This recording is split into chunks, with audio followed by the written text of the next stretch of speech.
Allahu Akbar, Allahu Akbar, Allahu Akbar, Allahu Akbar. Asyhadu an la ilaha illallah, asyhadu an la ilaha illallah, asyhadu anna Muhammadar Rasulullah, asyhadu anna Muhammadar Rasulullah. Hayya 'alas shalah, hayya 'alas shalah, hayya 'alal falah, hayya 'alal falah. Allahu Akbar, Allahu Akbar, la ilaha illallah.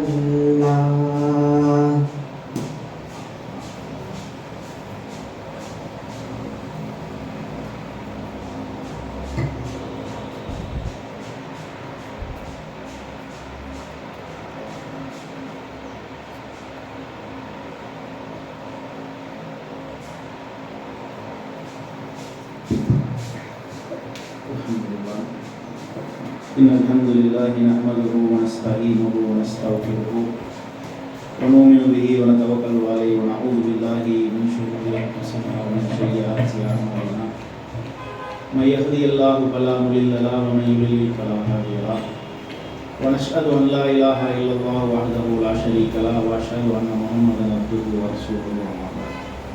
لقد قال الله تعالى في القرآن الكريم والفرقان المجيد: يا أيها الذين آمنوا اتقوا الله حق تقاته ولا تموتن إلا وأنتم مسلمون. يا أيها الناس اتقوا ربكم الذي خلقكم من نفس واحدة وخلق منها زوجها وبث منهما رجالا كثيرا ونساء واتقوا الله الذي تساءلون به والأرحام إن الله كان عليكم رقيبا. يا أيها الذين آمنوا اتقوا الله وقولوا قولا سديدا يصلح لكم أعمالكم ويغفر لكم ذنوبكم ومن يطع الله ورسوله فقد فاز فوزا عظيما. فإن أصدق الحديث كتاب الله وأحسن الهدي محمد رسول الله صلى الله عليه وسلم وشر الأمور محدثاتها وكل محدثة بدعة وكل بدعة ضلالة وكل ضلالة في النار. اللهم صل على محمد وعلى آل محمد كما صليت على إبراهيم وعلى آل إبراهيم إنك حميد مجيد. اللهم بارك على محمد وعلى آل محمد كما باركت على إبراهيم وعلى آل إبراهيم إنك حميد مجيد. அளவற்ற அருளாளனும் நிகரில்லாத பேரன்புடையவனுமாகிய எல்லாமல்ல அல்லாஹு ரப்புல் ஆலமீனை போற்றி புகழ்ந்து துதித்து அவரிடத்திலே பாவமன்னிப்பு செய்கிறோம். அஊது பில்லாஹி மினஷ் ஷைத்தானிர் ரஜீம். யா அய்யுஹல் இன்சான் மா ஹர்ரக பிரப்பிக்கல் கரீம். நம்ம எல்லாம் படைத்த அல்லாஹ் ரப்புல் ஆலமீன்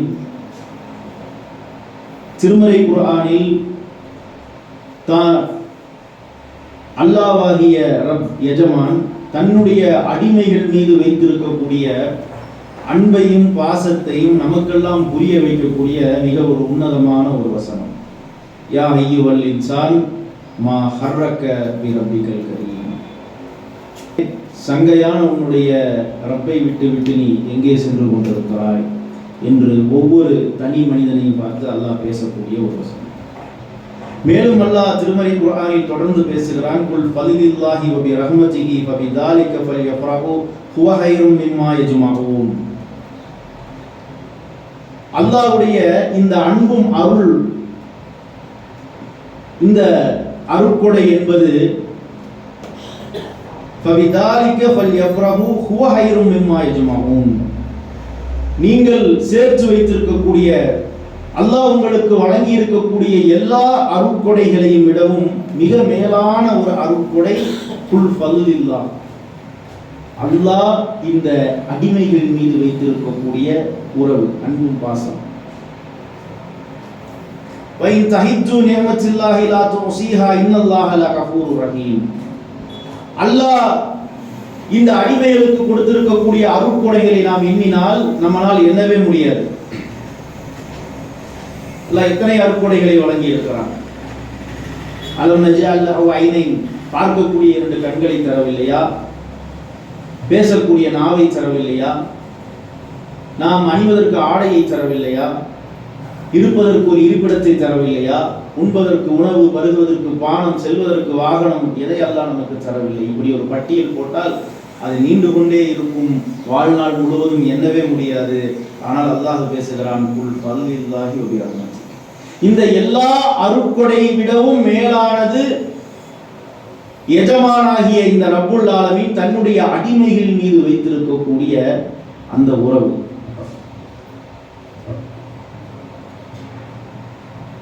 மூசா அலைஹிஸ்ஸலாம் அவர்கள் முதலாக அல்லாஹ்விடத்திலே பேசுவதற்காக அவர் அழைக்கப்படுகிறார். ஒரு மலையின் மீது ஒரு நெருப்பை பார்க்கிறார். அந்த நெருப்பிலிருந்து ஏதாவது சிறிது எடுத்து வரலாம் என்று அந்த மலையின் மீது ஏறுகிறார். அப்ப அந்த நேரத்தில் அல்லாஹ் மூசாவை முதலாக அழைத்து பேசும் பொழுது, இன்னி அன ரப்புக், தன்னை அல்லாஹ் எப்படி அறிமுகப்படுத்துகிறான் என்றால், மூசாவே, நான் தான் உன்னுடைய எஜமான், ரப் என்று சொல்கிறார். நீ என்னுடைய அடிமை, நீ என்னுடைய தூதர் என்று சொல்லவில்லை. நீ என்னுடைய தூது செய்தியை பிற மக்களுக்கு எடுத்துச் சொல்லக்கூடிய பணியை செய்ய போகிறீர் என்றெல்லாம் அல்லாஹ் பேசாமல் முதலாக அல்லாஹ் பேசுகிறான், இன்னி அன ரப்புக், நான் உன்னுடைய எஜமான், நீ என்னுடைய அடிமை. அப்போ இந்த உலகத்தில் நாம் அந்த மனிதர்கள் மத்தியில சில பண்பு பெயர்கள் எல்லா மனிதர்களுக்குமே இருக்கும். இப்போ சில மனிதர்களுக்கு இப்ராஹிம்னு பேர் இருக்கும், இஸ்மாயில்னு பேர் இருக்கும். ஆனால் அவரிடத்திலே இருக்கக்கூடிய நல்ல பண்புகளை குறித்து மக்கள் ஒரு புனைப்பெயர் சூட்டி அழைப்பார்கள். அவர் வாரி வாரி வழங்கக்கூடிய வள்ளலாக இருந்தால் அவரை வள்ளல் என்று சொல்வார்கள். மிகவும் அமைதியாக பொறுமையாக இருக்கக்கூடியவர் என்றால் அவரை பொறுமைசாலி என்று கூப்பிடுவார்கள். அல்லாஹ்வுடைய தூதருக்கு அப்படி நிறைய பண்பு பெயர்கள் இருந்தது. அல்-அமீன், அஸ்-சாதிக், அபுல் காஷிம் என்றெல்லாம் சொல்வார்கள். அப்படி அல்லாஹ் ரப்புல் ஆலமீன் ரஹ்மான், ரஹீம், முஸவ்விர், முத்தகப்பீர் என்று பல பெயர்கள் இருந்தாலும் அல்லாஹ் தன்னை பற்றி திருமறை குர்ஆனிலே சொல்லும் பொழுது 187 முறைக்கும் அதிகமாக பேசுகிறான், நான் உங்களுடைய எஜமான், நீங்கள் என்னுடைய அடிமை. அல் ஹலாஃபத் பைனல்லாஹ் வல் அப்ஸ் என்ற அரபி மொழியிலே சொல்வார்கள். அந்த ரப்புக்கும் இந்த அடிமைக்கும் இடையேயான உறவு என்ன? ஒரு குழந்தை, ஒரு 2 வயது பாலருந்தக்கூடிய ஒரு குழந்தை, அந்த குழந்தைக்கு நீங்க எல்லா உலகத்தில் ஆகப்பெரிய லக்ஸரியாக இருக்கக்கூடிய அனைத்து வசதி வாய்ப்புகளையும் அந்த குழந்தையுடைய காலடியில் வைத்துவிட்டு பெற்ற தாயை எந்த மார்பில் அந்த குழந்தை பாலருந்துகிறதோ அந்த தாயை அப்படியே தூரமாக்கிட்டே போனீங்கன்னா அந்த குழந்தை தன்னுடைய காலில் அருகில் வைத்திருக்கக்கூடிய அந்த வசதி வாய்ப்புகளை எல்லாம் எட்டி உதைத்து விட்டு தன்னுடைய தாயைத்தான் அழைக்கும். அந்த மாதிரி ஒரு உறவு இந்த அடிமைகளுக்கும் அந்த ரப்புக்கும் இடையேயானது. பொதுவாக ஒரு மனிதன் சரியாக ஒரு 40 வயதை அடையக்கூடிய நேரத்துல தான் அவனுக்கு பொதுவாக இந்த தகப்பனுடைய பாசமே தெரியும். சின்ன வயசுல அந்த 10-12 வயதுகளில் நம்முடைய தந்தை நமக்காக எல்லாத்தையும் வாங்கி கொடுத்திருப்பாரு, படிக்க வைத்திருப்பாரு, நல்ல வேலையை அமைத்து கொடுத்திருப்பார். ஆனால் அப்போதெல்லாம் அத்தாவுடைய அருமை தெரியாது. ஒரு 40 வயதுக்கு மேல திருமணமாகி பிள்ளை பெற்று அந்த சரியான அனுபவம் வரக்கூடிய நேரத்துல பல பேருக்கு அத்தா இருக்க மாட்டாங்க. அந்த 40 வயதுக்கு மேல அந்த மகன் தன்னுடைய தந்தையை உள்ளத்திலிருந்து நேசிக்க ஆரம்பிச்சு விடுவான். எல்லாரும் அத்தா மேல பாசம் இருக்குன்னு சொல்லுவோம். ஆனால் ஒரு கட்டத்துக்கு மேல என்னுடைய அத்தா என்னை எப்படி எல்லாம் பார்த்தாரு, அவர் இருக்கிற வரைக்கும் நான் புரிஞ்சுக்கவே இல்லையே. அத்தா அத்தா என்று அவருடைய பெயரை சொல்லும் போதெல்லாம் அவன் அழுவான். அத்தா ஒரு தடவை என்னுடைய தகப்பனை பார்க்கலாமே, என்னுடைய தாயை பார்க்கணுமே, ஏனென்றால் என்னுடைய தகப்பன் இருக்கக்கூடிய நேரத்தில் அவருடைய பெருமதி எனக்கு தெரியவில்லை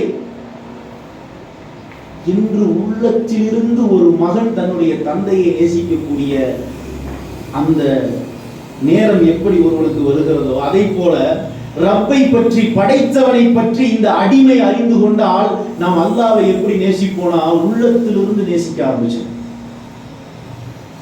அம்மா, ஒரு குழந்தை உம்மா உம்மா என்று அழுவதற்கு பதிலாக ஒரு மகன் 40 வயதுக்கு மேல அத்தா அத்தா என்று அழுவதற்கு பதிலாக அவன் ரப்பே ரப்பே என்று அழ ஆரம்பித்து விடுவான்.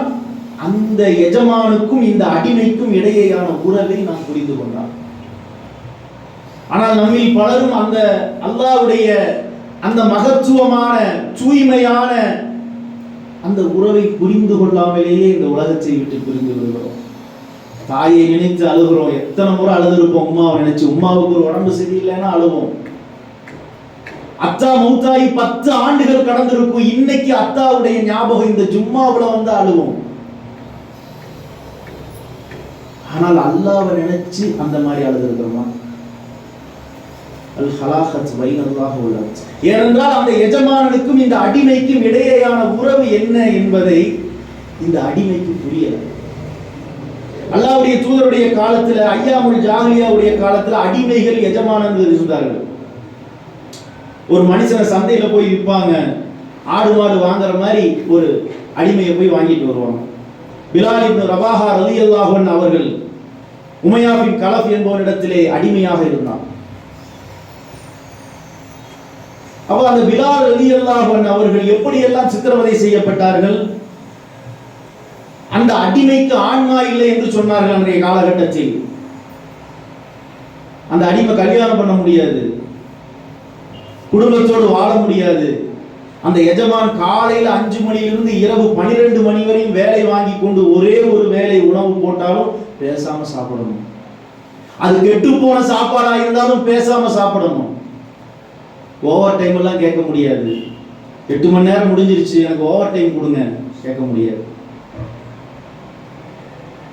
அந்த அடிமை போட்டு மிதித்தாலும், அந்த எஜமான் போட்டு மிதித்தாலும் அந்த அடிமை வாங்கித்தான் ஆக வேண்டும். அந்த எஜமானுக்கு போர் அடிக்குது, ஒரு கண்ணை நோண்டி எடுக்கலாம் அவன் முடிவு பண்ணாலும் அந்த அடிமை எதுவும் பேச முடியாது. அவனுக்காக போலீஸ் ஸ்டேஷன்ல இருந்து வந்து போலீஸ் யாரும் கேஸ் போட மாட்டாங்க, ஹியூமன் ரைட்ஸ் வர மாட்டாங்க, கோர்ட்டு தலையிடாது. அந்த மாதிரி ஒரு உறவு தான் எஜமானனுக்கும் அடிமைக்கும் இடையேயான உறவு. அப்ப அப்படிப்பட்ட பிலால் இப்னு ரபாஹா இந்த இஸ்லாமிய மார்க்கத்தை ஏற்ற காரணத்திற்காக அடித்து துவைத்து துன்புறுத்தப்பட்டார்கள், சித்திரவதை செய்யப்பட்டார்கள். அதே இன்னைக்கு நம்ம போய் உம்ரா செய்யறோமே, தவாபு செய்யறோமே, இதே மக்காவுடைய வீதிகளில் எல்லாரும் பார்ப்பதை போல மக்காவில் உள்ள அத்துணை குறைசி தலைவர்களும், மக்காவில் நடந்து செல்லக்கூடிய அத்துணை மக்களும் பார்க்கக்கூடிய வகையில் ஆடைகள் அவிழ்த்தப்பட்டு நிர்வாணப்படுத்தப்பட்டு அதே மக்காவுடைய வீதியில் சித்திரவதை செய்யப்பட்டார், அடித்து துவைக்கப்பட்டார், உடம்பெல்லாம் ரத்தம் ஓடுது. ஏன்னு கேட்கறது நாதி கிடையாது. யாரும் போய் ஏன் இப்படி போய் இந்த வாலிபனை போட்டு ஏன் இப்படி அடிக்கிறீங்கன்னு யாரும் கேட்க முடியாது. அப்படியா, நான் அடிக்கிறது கஷ்டமா இருக்கா, 10 கோடி ரூபாய் இந்த அடிமையோட விலை, வாங்கிட்டு போய் நீ என்ன வேணாலும் பண்ண. இப்படித்தான் எஜமானனுக்கும் அடிமைக்கும் இடையேயான உறவு இருந்தது. அபூபக்கர் சித்திக் ரலியல்லாஹு அன்ஹு அவர்கள் பிலால் ரலியல்லாஹு அவர்களை விடுதலை செய்தார். அதுக்கப்புறம் அல்லாஹ்வுடைய தூதர் தன்னுடைய பர்சனல் செக்ரட்டரியாக பிலால் ரலியல்லாஹு அவர்களை ஆக்கி கொண்டார். எந்த அளவுக்கு அப்படின்னா, சரியாக ஒரு 13 ஆண்டுகள் கழித்து அந்த மக்கா ஃபத்தே மக்காவுடைய நாள், மக்கா வெற்றி கொள்ளப்படக்கூடிய நாள், அந்த ஹரம் முழுவதும் மனிதனுடைய தலைகள் லப்பைக் அல்லாஹும்ம லப்பைக், யா அல்லாஹ் இதோ வந்து விட்டோம் என்ற தல்பியாவுடைய கோஷம், அல்லாஹு அக்பர் அல்லாஹு அக்பர் என்று மக்கள் கூட்டம் கூட்டமாக இஸ்லாமிய மார்க்கத்தை ஏற்றுக்கொண்ட ஒரு நிகழ்வு. இந்த இஸ்லாமிய வரலாறில் மறக்க முடியாத ஒரு வைபவம் ஃபத்தே மக்கா, மக்காவுடைய வெற்றி. குறைசி தலைவர்கள் எல்லாம் அணிவகுத்து நிற்கிறார்கள். யாரெல்லாம் அல்லாஹ்வுடைய தூதரை கொலை செய்ய வேண்டும் என்று பத்ர் யுத்தத்திலும் உஹது யுத்தத்திலும் படை திரட்டி வந்தார்களோ அப்படிப்பட்ட காலித் பின் வலீத் அவர்கள் முஸ்லீமாக இருக்கிறார். அபூ சுஃபியான் மக்காவுடைய தலைவர் முஸ்லீமாக இருக்கிறார். அபூஜஹலுடைய மகன் அபூ இக்ரிமா ரலியல்லாஹு அன்ஹு அவர் முஸ்லிமாக இருக்கிறார். இப்படி எல்லா குறைஷி தலைவர்களும் அந்த ஹரத்திலே குழுமி விட்டார்கள். மிகப்பெரிய வைபவம், இஸ்லாத்தின் எழுச்சி மிக்க நாள். அப்படிப்பட்ட ஒரு நாள் இன்னைக்கு வரைக்கும் இஸ்லாமிய வரலாறுல வரல. அல்லாஹ்வுடைய தூதர் கஅபாக்குள்ள போறாங்க, போயிட்டு வெளியில வராங்க. வெளியில வந்தா அல்லாஹ்வுடைய தூதர் இப்ப என்ன பேச போறாங்க யாருக்குமே தெரியல. மக்கா அல்லாஹ்வுடைய தூதருடைய காலடியில் அல்லாஹ்வுடைய தூதர் என்ன செஞ்சாங்க தெரியுமா? தன்னுடைய குதிங்கால்களை அப்படியே உயர்த்தி ஐன பிலால் அப்படின்னு கேட்டார். என்னுடைய நேசத்திற்குரிய பிலால் எங்கே? பிலால் யார்? யார் அந்த பிலால்? அதே மக்காவுடைய அந்த வீதிகளில் இந்த குறைசி தலைவர்கள் எல்லாம் கைகொட்டி சிரித்து அடித்து நிர்வாணப்படுத்தப்பட்டு துன்புறுத்தப்பட்ட கருப்பு இன நீக்ரோ அடிமை, கேட்பதற்கு நாதி இல்லாத அடிமை. அந்த பிலாலை கூப்பிட்டு எந்த அரபு மக்கள், எந்த குறைஷிகள், இன்னைக்கு யமனில் இருந்து சிரியா வரைக்கும் 50 இஸ்லாமிய நாடுகள், அரபு நாடுகள், அத்துணை நாடுகளும் உயர்வாக நினைக்கக்கூடிய கஅபாவுடைய அந்த கட்டிடத்தின் மீது காலை வைத்து ஏற சொல்லி, பிலால் நீங்க போய் வாங்க சொல்லுங்க. பிலால் ரலியல்லாஹு கண்ணிலிருந்து எப்படி கண்ணீர் ஓடி இருக்கும். அல்லாஹ்வுடைய தூதரே, இதே மக்காவிலே இதே ஹரத்தின் முன்பு அடித்து துவைத்து இழுத்து செல்லப்பட்டேன், எனக்கு இப்படிப்பட்ட கண்ணியமா? ரிசர்வ் வங்கியுடைய, இஸ்லாமிய ரிசர்வ் வங்கியுடைய கவர்னராக அல்லாஹ்வுடைய தூதர் பிலாலை தான் நியமித்தார். ஆயிரக்கணக்கில் ஒட்டகம், டன் கணக்கில் கோதுமை, டன் கணக்கில் பேரித்தம்பளம், எல்லாத்துக்கும் பிலால் தான் கவர்னர். அவர் சொன்னாதான் அதிலிருந்து எதுவும் எடுக்க முடியும். இன்னைக்கு இஸ்லாமிய மார்க்கம் 1400 ஆண்டுகள் ஆயிடுச்சு. இன்னைக்கு நான் ஒரு பெரிய செல்வந்தன், என்னுடைய மகளை செல்வ செழிப்பாக அழகான பெண்ணாக வளர்த்தி இருக்கிறேன். என்னுடைய மகளை 5 நேரம் தொழுகிறாரு, இறையச்சத்தோடு இருக்கிறாருங்கிற காரணத்திற்காக ஒரு ஏழைக்கு கல்யாணம் பண்ணி கொடுக்க மாட்டேன். நம்ம பண்ணி கொடுப்போமா? ஆனால் அல்லாஹ்வுடைய தூதர் பெருமானார் ரசூல் ஸல்லல்லாஹு அலைஹி வஸல்லம் அவர்கள் குறைஷி குலத்தை சேர்ந்த சிவப்பு நிற அழகான பெண்ணை கருப்பு நிற அடிமை 5 பைசாவுக்கு பிரயோஜனம் இல்லாதவர்கள் என்று சொன்ன பிலாலுக்கு திருமணம் செய்து கொடுத்தார். அல்லாஹ்வுடைய தூதர் மரணத்துக்கு பிறகு அழுதார்கள், பிலால் துடித்தார்கள். அல்லாஹ்வுடைய தூதர் மேல் அவ்வளவு நேசம். இந்த அடிமைக்கு இப்படி ஒரு வாழ்வா? இந்த மார்க்கத்தின் காரணமாக, இந்த இஸ்லாமிய மார்க்கத்தின் காரணமாக அல்லாஹ்வும் அல்லாஹ்வுடைய தூதரும் அந்த பிலாலை அவ்வளவு கண்ணியப்படுத்தினார்கள். அல்லாஹ் பிலாலுக்கு அங்க இருக்க முடியல. அல்லாஹ்வுடைய தூதர் மௌத்துக்கு பிறகு ஒரே ஒரு அடுத்த நாள் ஃபஜ்ருடைய வாங்கை சொன்னார். அதுக்கப்புறம் மதீனாவில் இருக்கிறார். அவர் போயிட்டார் சிரியாவுக்கு ஜிஹாது செய்ய. உமர் ரலியல்லாஹுடைய ஆட்சி காலத்தில் அங்கேயே மரணம் அடைந்து அங்கேயே அடக்கமும் செய்யப்பட்டார். இப்ப ஏன் இந்த பிலால் ரலியல்லாஹுடைய வரலாறை சொல்கிறேன் என்றால், அந்த எஜமானுக்கும் இந்த அடிமைக்கும் இடையேயான உறவு என்ன? ஒரு எஜமான் தன்னுடைய அடிமையை போட்டு அடித்து துவைத்தாலும் கேட்பதற்கு அன்றைக்கு நாதி இல்லை. 12 மணி நேரம் வேலை வாங்கிட்டு ஒரு நேரம் சாப்பாடு போட்டாலும் ஏன்னு கேட்க முடியாது. ஒரு கையை உடைச்சாலும் ஏன்னு கேட்க முடியாது. ஆனால் அந்த எஜமான், என்னுடைய ரப்பு, இந்த அடிமையிடம் எப்படி நடந்து கொள்ளும்? அல்லாஹ் பேசுகிறான், யா அய்யுல் இன்சான் மா வர்ரக பி ரப்பிக்கல் கரீம் அல்லதி ஹலக ஃபஸவ்வாக பஅதலக். மனிதனே, நான் தான் உன்னை படைத்தேன். இல்ல மனிதன் கூட சொல்லல, இண்டிவிஜுவலா பேசுறான். ஒரு இஸ்மாயில், ஒரு இப்ராஹிம், ஒரு அப்துல்லா, இப்படி தனித்தனியாக பேசுகிறான். அப்துல்லாவே, நான் தான் உன்னை படைச்சேன், யாரிடத்திலே போகிறாய்? உன்னுடைய கஷ்டம், கவலை, உன்னுடைய கோரிக்கைகளை கொண்டு யாரிடத்திலே செல்கிறாய்? நான் வர்ற கபி ரப்பிகள் கரீம், சங்கையான உன்னுடைய ரப்பு நான் இல்லையா? நீ என்னுடைய அடிமைடா, நான் உன்னுடைய எஜமான். எப்படிப்பட்ட எஜமான்? பிலாலுக்கு கிடைத்த உமையா மாதிரி உள்ள எஜமான் இல்லை. ஒரு எஜமான் தன்னுடைய அடிமையிடம் பாசத்தோடு நடந்து கொண்டால், அதே பிலாலுக்கு, அதே உமையாவின் கலப்பு போடுவதற்கு ஆடைகள் கொடுத்தால், இஸ்லாமிய மார்க்கத்தை பின்பற்றுவதற்கு சுதந்திரம் கொடுத்தால், கல்யாணம் செய்வதற்கு அனுமதி கொடுத்தால், சொத்து பத்துக்களை சேர்த்துக் கொள்வதற்கு அனுமதி கொடுத்தால், அந்த பிலால் எப்படி நடந்திருப்பாரு? கண்ணீர் விட்டு அழுதிருப்பார். நைட்டு 12 மணிக்கு எஜமானனுக்கு காலம்தி விடணுமா, கையம்தி விடணுமா? இல்ல 50 கிலோ மூட்டையை தூக்கி முதுகுல வைங்க, எவ்வளவு தூரம் சுமக்கணும். பிலால் கண்ணீர் விட்டு அழுதிருப்பார். அந்த எஜமானனுக்கு நன்றியுடையவராக இருந்திருப்பார். ஆனா இந்த ரப்பு இந்த அடிமைகள் மீது எவ்வளவு பாசம் வைத்திருக்கிறான் அல்லாஹ். நாம நன்றியுடையவர்களாக இருக்கிறோமா? நம்மெல்லாம் நினைக்கிறோம் நம்மெல்லாம் சுதந்திரமானவர்கள். ஒரு நாளும் இல்லை. நம்ம எல்லோரும் இன்னைக்கும் அல்லாஹ்வுடைய அடிமைகள் தான். ஏதோ அல்லாஹ் விரும்பின மாதிரி ட்ரெஸ் போடுறது, இந்த ஜும்மாவுக்கு வர்றோம் என்ன ட்ரெஸ் வேணாலும் போடலாம், பச்சை கலர் ட்ரெஸ் போடலாம், வெள்ளை போடலாம், கருப்பு போடலாம், அதுக்கு உனக்கு சுதந்திரம். கல்யாணம் பண்ணணுமா, பிடிச்ச பிள்ளைய கல்யாணம் பண்ண சுதந்திரம். தொழில் பண்ணணுமா, என்ன தொழில் வேணாலும் பண்ண உனக்கு அனுமதி. ஆனால் அல்லாஹ் இன்னைக்கு நம்ம அடிமையாக தான் வச்சிருக்கோம். இந்த உலகத்தில் ஒரு 70 ஆண்டுகளுக்கு முன்னாடி 100 கோடி மக்கள் தொகை. அந்த 100 கோடி மக்களுக்கும் இந்த பூமி தான் தானியத்தை, கோதுமையையும் அரிசியும் உற்பத்தி செய்து கொடுக்கிறது. இன்னைக்கு உலகத்துடைய மக்கள் தொகை கிட்டத்தட்ட 1000 கோடியை கிராஸ் பண்ண போறோம். இன்னைக்கும் இந்த பூமி தான் நமக்கு நாம் சாப்பிடக்கூடிய பீஸாவும் பர்கரும் அரிசியும் கோதுமை ரொட்டியும் பூமி தான் தந்தார்.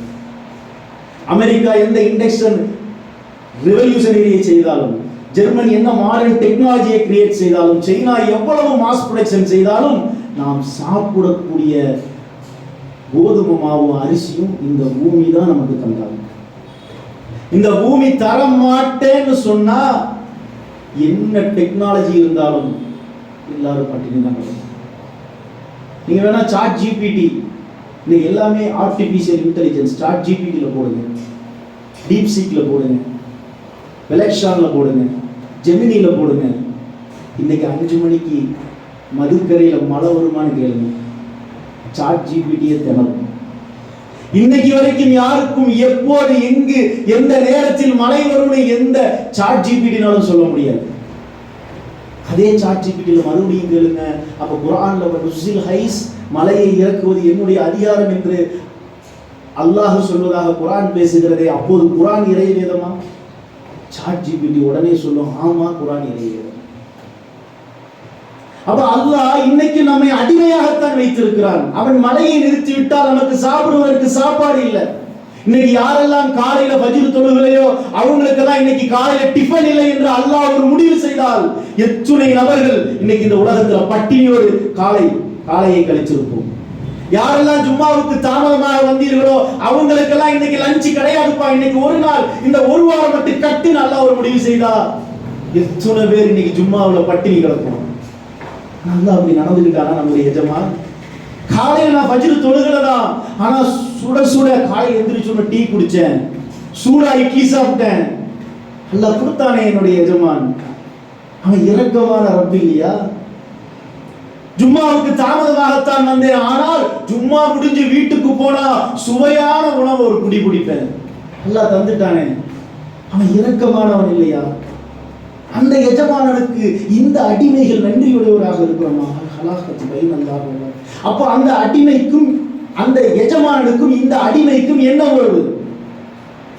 அல்லாஹ் நம்மளை பெற்று போட்டிருக்கானா? நாம் எல்லாம் அல்லாஹ்வுடைய பிள்ளைகளா? சுப்ஹானல்லாஹ், அல்லாஹ் தூய்மையானவன், அல்லாஹு ஸமத், அவன் தேவையற்றவன், லம் யலித் வலம் யூலத், யாரையும் பெறவும் இல்லை, யாராலும் பெறப்படவும் இல்லை. அல்லாஹு அவ்வல், அல்லாஹு ஆஹிர், அல்லாஹு பாத்தின், அல்லாஹு லாஹிர். அவன்தான் முதல், அவன்தான் முடிவு, அவன்தான் ஆரம்பம், அவன்தான் இறுதி. இப்ப நாம அல்லாஹ்வுக்கு பிள்ளை இல்லை, அல்லாஹ் நமக்கு உம்மா அப்பா இல்லை, அல்லாஹ்வுக்கு நம்ம எல்லாம் நண்பன் இல்லை, அல்லாஹ்வுக்கு நம்ம உறவினர் இல்லை. அப்ப அல்லாஹ் நமக்கு யார்? ஏன் இவ்வளவு அருட்கொடைகளை அல்லாஹ் எனக்கு தர வேண்டும்? ஏன் என்னை படைத்து, ஏன் நான் எவ்வளவு பாவம் செய்தாலும் என்னுடைய பாவத்தை மன்னித்து எனக்கு சாப்பிடுறதுக்கு சாப்பாடும் உணவும் ஆடையும் கண்ணியமும் வாழ்வும் மனைவியும் மக்களும் ஏன் அல்லாஹ் தர வேண்டும்? யார் அவன்? அவனுக்கும் எனக்கும் இடையேயான உறவு என்ன? இன்ஷா அல்லாஹ் என்னுடைய 2வது உரையிலே தெளிவுபடுத்துகிறேன் என்று கூறி என்னுடைய உறவுகளை நிறைவு செய்கிறேன்.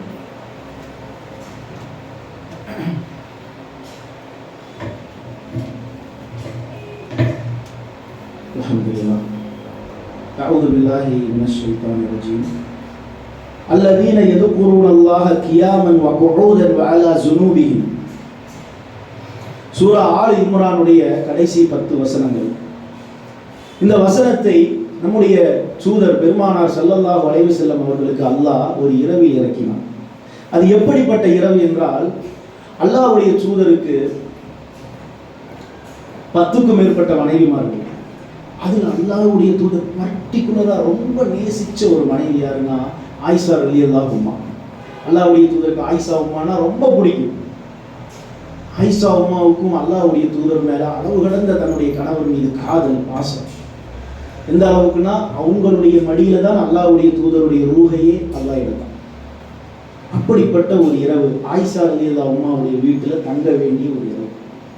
அல்லாஹ்வுடைய தூதர் நினைச்ச நேரம் எல்லாம் ஆயிஷா அம்மாவை பார்க்க முடியாது, தெரிஞ்சுக்குங்க. அல்லாஹ்வுடைய தூதருக்கு ரொம்ப பிடிக்கும் தான் ஆயிஷா அம்மாவை. ஆனா இன்னைக்கு வந்தா அடுத்தது வர்றதுக்கு 10-15 நாள் ஆகும். எல்லா மனைவி வீட்டிலையும் ஒவ்வொரு நாள் தங்கி அந்த தேர்வு முடிஞ்சாதான் அவருடைய ஆயிஷா அம்மா வீட்டுக்கு. அப்போ அந்த மாதிரி ஒரு அமர்க்கலமான ஒரு இரவு. அல்லாஹ்வுடைய தூதர் ஆயிஷா அம்மாவுக்கு ஒரே போர்வை. அப்போ அல்லாஹ் அந்த வசனத்தில் இருக்கிறான், அல்லதீன யذكرون الله قياما وقعودا وعلى جنوبهم. இந்த அடிமைகள் யார் தெரியுமா? அவர்களுக்கு அல்லாஹ்வுடைய ஞாபகம் வந்தால் அவர்கள் நின்றவாறும் அமர்ந்தவாறும் படுத்தவாறும் அல்லாஹ்வை நினைவு கூறுவார்கள் என்று சொன்னவுடன் ஆயிஷா அம்மா ரொம்ப பிடிக்கும் தான், ரொம்ப ரொம்ப பிடிக்கும் அல்லாஹ்வுடைய தூதருக்கு. ஒரு போர்வையை தூக்கி எறிந்து விட்டு அல்லாஹ்வுடைய தூதர் சொன்னார்கள், ஆயிஷா என்னை விட்டு விடு ஆயிஷா, இந்த இரவில் என்னை விட்டுவிடு, நான் என்னுடைய இறைவனை வணங்க வேண்டும் என்று நின்று தக்பீர் கட்டினார்கள் அல்லாஹ்வுடைய தூதர். அழுதார்கள் அழுதார்கள் அழுதார்கள் அழுதார்கள், அப்படி அழுதார்கள். ருக்குவிலே அழுதார்கள், சஜிதாவிலே அழுதார்கள், பாதங்கள் வீங்கும் அளவிற்கு அழுதார்கள். ஏன் அல்லாஹ்வுடைய தூதர் அழுதார்கள்? அல்லாஹ்வுடைய தூதருடைய மகன் இப்ராஹிம் 1.5 வயசு தன்னுடைய கையில துடிக்க அல்லாஹ் ரூஹை எடுத்தான். அல்லாஹ்வுடைய தூதர் அழுகல. அழுகவங்கள அழுக வேண்டாம்னு சொன்னாங்க. இந்த அளவுக்கு அழுகல. உஹதிலே அல்லாஹ்வுடைய தூதருடைய பற்கள் உடைக்கப்பட்டது. தாயிஃபிலே அடித்து துன்புறுத்தி கொடுமை செய்யப்பட்டார்கள். அல்லாஹ்வுடைய தூதர் இந்த அளவுக்கு அழுததாக ஹதீஸ்ல எங்கேயுமே நீங்க பார்க்க முடியாது. ஏன் அல்லாஹ்வுடைய தூதர் தன்னுடைய ரப்பை நினைத்து ஏன் இப்படி அழுதாங்க? அல்லாஹ்வுடைய தூதர் அவ்வளவு பாவம் செஞ்சாங்களா? அன்னை ஆயிஷா சித்திகா கேட்டாங்க, அல்லாஹ்வுடைய தூதரே, நாங்கள் எல்லாம் பாவிகள், நிறைய பாவம் செஞ்சிருக்கிறோம், நாங்க காடு வீங்குற அளவுக்கு இரவுல நின்று தொழுதா அது சரி, நீங்க அல்லாஹ்வுடைய தூதர், உங்களுக்கு எப்படிப்பட்ட தரஜா? இந்த 10-14 வயது சிறுவரிடத்துல கேட்டா சொல்லுவான், மறுமையில் அல்லாஹ்வுடைய தூதருக்கு என்ன அந்தஸ்து? அல்லாஹ்வுடைய தூதருக்கா? அவங்க சொர்க்கத்துல உயரிய இடத்துல இருப்பாங்களே. அல்லாஹும்ம ரப்பஹாதி தாமதி துஆ செய்யறமே ஒவ்வொரு பாங்கு முடிந்த பிறகும், வஸ்ஸலாத்தில் காயிமத்தி ஆதி முஹம்மதன் வல் வஸீலத வல் ஃபதீலத வபஅஸு வகா மகாமன் மஹ்மூதன் அல்லதி வஅத்தா. யா அல்லாஹ், எங்களுடைய தூதருக்கு சொர்க்கத்துல வசீலா என்ற பதவியை கொடு. இன்ஷா அல்லாஹ் அல்லாஹ் நம்முடைய தூதருக்கு தான் கொடுக்க போறான். மகாமே மஹ்மூதன் என்ற உயர்வான இடத்தில் எழுப்பு. அல்லாஹ் கன்ஃபார்ம் பண்ணிட்டான். அப்புறம் அல்லாஹ்வுடைய தூதர் அப்படி அழுதாங்க. உண்மையிலேயே இந்த உம்மத்துல அல்லாஹ் ஒருத்தர் நம்மள பிஸின்னு சொல்றோம்ல, ஏங்க ஜும்மாவுக்கு தாமதமா வந்தீங்க, ஏங்க பயானுக்கு வரல அப்படின்னா, ரொம்ப பிஸிங்க, வேலை, நைட்டு ரொம்ப லேட் ஆயிடுச்சு, இப்படி பல காரணத்தை சொல்றோம். ஆனா உண்மையிலேயே இந்த உம்மத்துல யாரு பிஸினா அல்லாஹ்வுடைய தூதர் தான் பிஸி. அது அல்லாஹ்வே சொல்றான், இன்னாலக பின்னஹாரி சபஅன் தவீலா. நபியே, நீங்கள் பகல்ல ரொம்ப உழைக்க வேண்டியுள்ளது, பகல்ல நீங்க ரொம்ப பிஸி. அல்லாஹ்வுடைய தூதர் 10க்கும் மேற்பட்ட மனைவிமார்களுக்கு கணவன், 4 பெண் குழந்தைகளுக்கு தந்தை, அவங்களுக்கு தான் உணவு சாப்பாடு கொடுக்கணும். அந்த மதீனாவுடைய பிரதமர், மன்னர், அந்த மதீனாவுடைய ராணுவ தளபதி, மதீனாவுடைய டிஜிபி, மதீனாவுடைய சுப்ரீம் கோர்ட் ஜட்ஜ், ஜகாத்துடைய வங்கியுடைய தலைவர், இத்தனை பொறுப்புகள். சுப்ஹானல்லாஹ். பள்ளி மஸ்ஜிது நபவி பள்ளி வாசலுடைய இமாம் 5 வக்துக்கு கரெக்டா ஆஜராயிரும். அல்லாஹ்வுடைய தூதர் ஒரு நாளும் தொழுகைக்கு லேட்டா வரல. நான் பிஸின்னு சொல்லல, ஆனா அல்லாஹ் சொல்றா, நபியே நீங்க ரொம்ப பிஸி தான் பகல்ல. இன்னாலக பின்னஹாரி சபஅன் தவீலா. ரொம்ப பிஸியா இருக்கீங்க பகல்ல, இரவாச்சுன்னா எழுந்து நின்று தொழுங்க. ஏன் அல்லாஹ்வுடைய தூதர் அப்படி அழுதார்கள்? அன்னை ஆயிஷா சித்திகா கேட்டார்கள், அல்லாஹ்வுடைய தூதரே, ஏன் உங்க பாதம் வீங்கிற அளவுக்கு நீங்க அழுகிறீங்க? அப்போ பெருமானார் சொன்னார்கள், இந்த திருமறை குர்ஆன்ல ஒரு சின்ன பிரார்த்தனை இருக்கு, 4 வார்த்தை. ரப்பி கிரிலி இன்னக பைத்தல் ஃபீ ஜன்னா. இது ஃபிரௌனுடைய மனைவி ஆசியா அம்மையார் கேட்ட ஒரு பிரார்த்தனை. அப்போ இந்த பிரார்த்தனையை ஏன் அல்லாஹ் நமக்கெல்லாம் ரெக்கார்ட் பண்ணி சொல்லி தரான் அப்படின்னா, அந்த அம்மா அப்படி தொழுதாங்க, அப்படி நோன்பு வச்சாங்க, அப்படியெல்லாம் அல்லாஹ் குர்ஆன்ல சொல்லல. அவங்க ஃபிரௌனுடைய மனைவியா, அந்த எகிப்து நாட்டுடைய ராணியா இருந்தாங்க. ஒரு சில நிமிடங்கள், ஒரு சில மணி நேரங்கள், ஒரு சில நாட்கள் அல்லாஹ் அந்த கல்வை திறந்து கொடுத்தான். அல்லாஹ் யாரு, உன் ரப்பு யாருன்னு அல்லாஹ் காட்டின ஃபிரௌன்ட்ட போய் சொன்னாங்க, நீ இந்த நாட்டுக்கு மன்னராக இருக்கலாம், ஆனால் நீ என்னுடைய ரப்பு இல்லை. ரப்பி மூசாவா ஹாரூன், மூசா ஹாரூனுடைய ரப்பு தான் என்னுடைய ரப்பு, என்னுடைய எஜமான் அப்படின்னு சொன்ன உடனே அவன் என்ன செஞ்சான்னா, காலையில பெரிய மகாராணி, சாயந்தரம் இஸ்ரவேலர் மக்களோட அடிமையா நிற்கணும். எவ்வளவு பெரிய இழிவு! காலையில விதவிதமான அணிவதற்கு ஆடை, சாயங்காலம் கிழிஞ்ச ஆடையோட இஸ்ரவேலர் மக்களோட நிற்கணும். காலையில சாப்பிடுறதுக்கு விதவிதமான உணவு, நைட்டு காஞ்சு போன ரொட்டி, அது கூட இருக்குமா இல்லையான்னு தெரியாது. காலையில கையம்ச்சி உறக்கு, காலம்ச்சி உறக்கு ஆயிரக்கணக்கான பணிப்பெண்கள், இரவுல அதே மெய்காப்பாளர்கள் குச்சியை குத்துவான். பிறவன் கொடுமை வேற பண்ணும். அம்மா சொன்னாங்க, யாருதான் என்னுடைய ரப்பே, என்னுடைய எஜமானே, ரஃபிகிரிலி இன்னக பைத்தல் ஃபீ ஜன்னா. யாரெல்லாம் இந்த ராணி என்ற தங்க கிரீடத்தை தூக்கி வீசலாக இருக்கிறேன், இந்த உயர்ரக ஆடைகளை தூக்கி வீச தயாராக இருக்கிறேன், இந்த வகையான உணவை தூக்கி வீச தயாராக இருக்கிறேன், இந்த 1000 மெய்காப்பாளர்களை தூக்கி வீச தயாராக இருக்கிறேன், இந்த அரண்மனையை தூக்கி வீசிவிட்டு பிளாட்பாரத்தில் அடிமைகளோடு அடிமை பெண்ணாக படுக்க தயாராக இருக்கிறேன். ஆனால் யா அல்லாஹ், இதுவெல்லாம் எனக்கு வேண்டாம் யா அல்லாஹ், நீ வேண்டும் யா அல்லாஹ். இன்னக பைத்தல் ஃபீ ஜன்னா. சொர்க்கத்துல உனக்கு பக்கத்துல எனக்கு வீடு வேணும், உன்னை பார்த்துக்கிட்டே இருக்கணும். சஹாபாக்கள் கேட்டாங்க பெருமானார்ட்ட, அல்லாஹ்வுடைய தூதரே, நாங்கள் எல்லாம் எங்களுக்கு ஏதாவது ஒரு கவலை, நான் ஓடி வந்து உங்களை பார்த்துறோம். உண்மையிலே அல்லாஹ்வுடைய தூதருடைய முகத்தை எல்லாம் பார்த்தா கவலை இருக்குமாங்க? எவ்வளவு கஷ்டத்தோடு வாங்கும். அல்லாஹ்வுடைய தூதருடைய பாக்கியத்தை, முகத்தை பார்க்கிற பாக்கியம் இந்த உலகத்துல மாத்திரம் அல்லாஹ் கொடுத்தான்னா நமக்கு ஏதாவது கவலை இருக்குமா? சஹாபாக்கள் கேட்டாங்க பெருமானார்ட்ட, அல்லாஹ்வுடைய தூதரே, சுவர்க்கத்துல உயர்ந்த தரஜாவில் இருப்பீங்களே, உங்களை பார்க்கணும் அல்லாஹ்வுடைய தூதரே, உங்களை சொர்க்கத்திலே நாங்க பார்க்கணும். அந்த மாதிரி அந்த அம்மா சொன்னாங்க, இன்னக பைத்தல் ஃபீ ஜன்னா. யா அல்லாஹ், உன்னை பார்த்துக்கிட்டே இருக்கணும் ரப்பே, உன்னோடு பேசிக்கொண்டே இருக்கணும், அது எனக்கு வேணும் ரப்பே, இந்த உலகத்திலே எதுவும் எனக்கு வேண்டாம். அப்ப ஏன் அல்லாஹ்வுடைய தூதர் அப்படி அழுதார்கள் என்றால், அந்த எஜமானனுக்கும் இந்த அடிமைக்கும் இடையேயான உறவை பெருமானார் சரியாக புரிந்து கொண்டார். ஒரு அடிமை அல்லாஹ்வாகிய அந்த எஜமானனுடைய அந்த உறவை புரிந்து கொண்டால், அது தாயை விட புனிதமான உறவு, தந்தையை விட புனிதமான உறவு, மகத்துவமான உறவு, பாசமான உறவு, வர்ணிக்க முடியாத உறவு. அந்த உறவுக்கு அகராதியில் அர்த்தமே சொல்ல முடியாது. அந்த உறவை புரிந்து கொண்டால், ஒரு குழந்தை உம்மான்னு அழுகிற மாதிரி, ஒரு 40 வயசுக்கு மேல ஒரு மகன் அத்தாவை நினைச்சு அத்தான் அழுகிற மாதிரி, ஒரு அடிமை ரப்பை நினைத்து ரப்பே ரப்பே ரப்பே என்று அழ ஆரம்பிச்சு விடுவான்.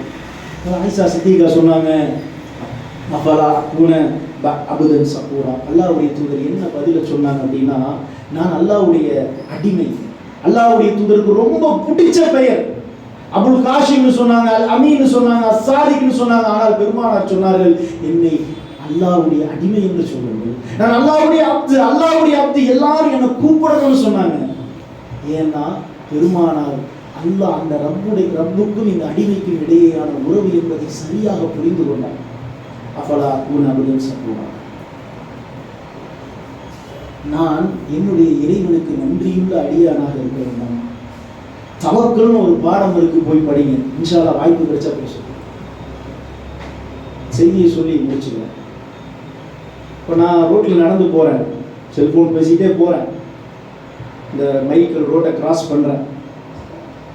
ஒரு பஸ் வேகமாக வருது, எனக்கு தெரியல, திடீர்னு ஒருத்தர் ஓடி வந்து பாஞ்சு என்னை தள்ளி விட்டுட்டாரு. ஒரு செகண்ட் உயிர் பொழைச்சிட்டேன். நான் அவரை எப்படி பார்ப்பேன்? அவரை மறக்க முடியுமா? என்னால் 10 வருஷம் ஆனாலும் அவரை மறக்க முடியுமா? என் உயிரை காப்பாற்றியவராயிற்று. அவரை பார்க்கும் போதெல்லாம் அவருக்கு நன்றியுடையவராக இருப்பேன். அல்ல அதுக்கு தாங்க கஷ்டத்தையே தர்றாங்க. அந்த கஷ்டத்தில் நெருக்கடியில் மூசா நபி அவன் கடலுக்கு பக்கத்துல எவ்வளவு நெருக்கடி, அந்த கடல் அப்படி இரண்டாக அல்லாஹ் பிளந்து கொடுத்த மூசா நபி எப்படி அழுதிருப்பார், எவ்வளவு கண்ணீர் வடிச்சிருப்பார். எல்லாத்துக்கும் மேல இப்ராஹிம் நபி, இந்த உலகத்துல நெருப்பு சுடாம இருக்குமா? யார்கிட்ட வேணாலும் கேளுங்க, நெருப்பு சுடாதுன்னு யாரும் சொல்ல மாட்டாங்க. ஆனா அல்லாஹ் சொல்றா, நெருப்பை குளிராக மாத்தினேன். இப்ராஹிம் நபி தேங்க்யூ அல்லாஹ், அல்ஹம்துலில்லாஹ் அப்படின்னு சொல்லியிருப்பாங்களா? இவ்வளவு அழுது துடிச்சிருப்பார்கள் இப்ராஹிம் நபி. அல்லாஹ் நெருப்பிலிருந்து என்னை காப்பாத்திட்டே. இப்போ அல்லாஹ் ஒரு சோதனையை தந்தால் எதுக்கு தர்றானா? இந்த அடிமைகள் என்னை பத்தி புரிஞ்சுக்கணும். அதனாலதான் அல்லாஹ்வுடைய தூதர் சொன்னாங்க, ஃபலா அகூன பஅதன் ஷகூரா, நான் அல்லாஹ்வுக்கு நன்றியுள்ள அடியானாக இருக்கிறேன். அப்போ அல் ஹலாகத்து பைனல்லாஹ் வல் அப்த். அப்போ அந்த எஜமானனுடைய ரப்பாக அல்லாஹ்வாக ரப்பாக இருக்கக்கூடிய அந்த எஜமானனுடைய உறவை இந்த அடிமைகள் புரிந்து கொண்டால் அல்லாஹ்வுக்கு நன்றியுடைய அடியார்களாக நாம் வாழ்வோம். ஜும்மாவுக்கு தாமதமாக வரமாட்டோம், ஃபஜ்ருடைய தொழுகையை மிஸ் பண்ண மாட்டோம், எந்த ஹராமான காரியத்தையும் செய்ய மாட்டோம். ஸோ அந்த அல்லாஹ்வுடைய உறவை புரிந்து கொண்டு அவனுக்கு நன்றி செலுத்தக்கூடிய அடியார்களாக வாழக்கூடிய பாக்கியத்தை அல்லாஹ் இந்த உலகத்தில் மறுமையிலும் நமக்கு தர வேண்டும் என்று கூறிய